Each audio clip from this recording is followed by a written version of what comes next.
क्यों? मानवता के सामने ऐसे अवसर बहुत कम आते हैं जब समय का चक्र हमें अतीत को सुधार कर नए भविष्य के निर्माण का मौका देता है। आज सौभाग्य से हमारे सामने एक ऐसा ही क्षण है। दशकों पहले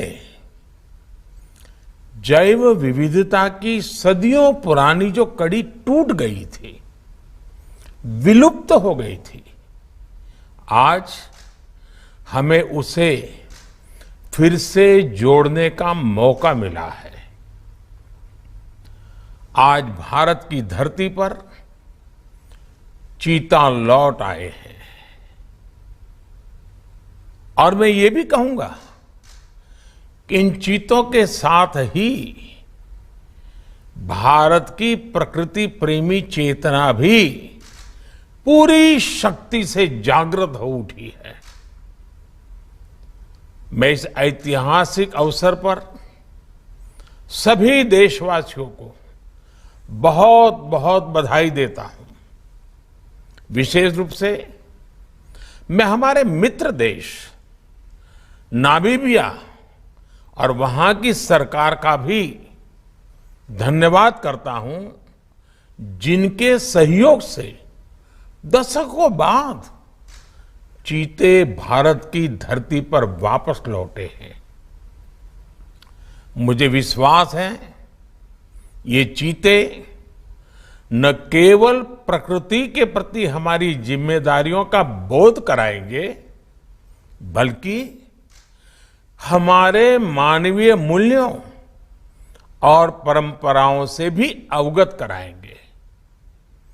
साथियों, जब हम अपनी जड़ों से दूर होते हैं तो बहुत कुछ खो बैठते हैं।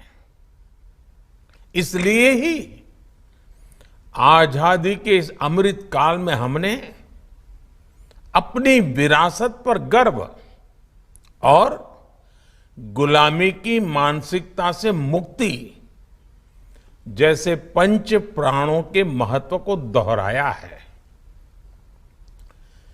पिछली सदियों में हमने वो समय भी देखा है जब प्रकृति के दोहन को शक्ति प्रदर्शन और आधुनिकता का प्रतीक मान लिया गया था। 1947 में जब देश में केवल आखिरी 3 चीते बचे थे तो उनका भी साल के जंगलों में निष्ठुरता और गैर जिम्मेदारी से शिकार कर लिया गया।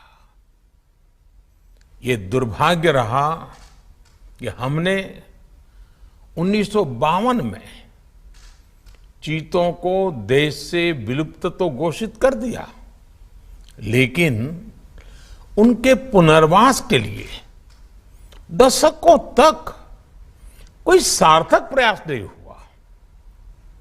आज आजादी के अमृत काल में अब देश नई ऊर्जा के साथ चीतों के पुनर्वास के लिए जुट गया है।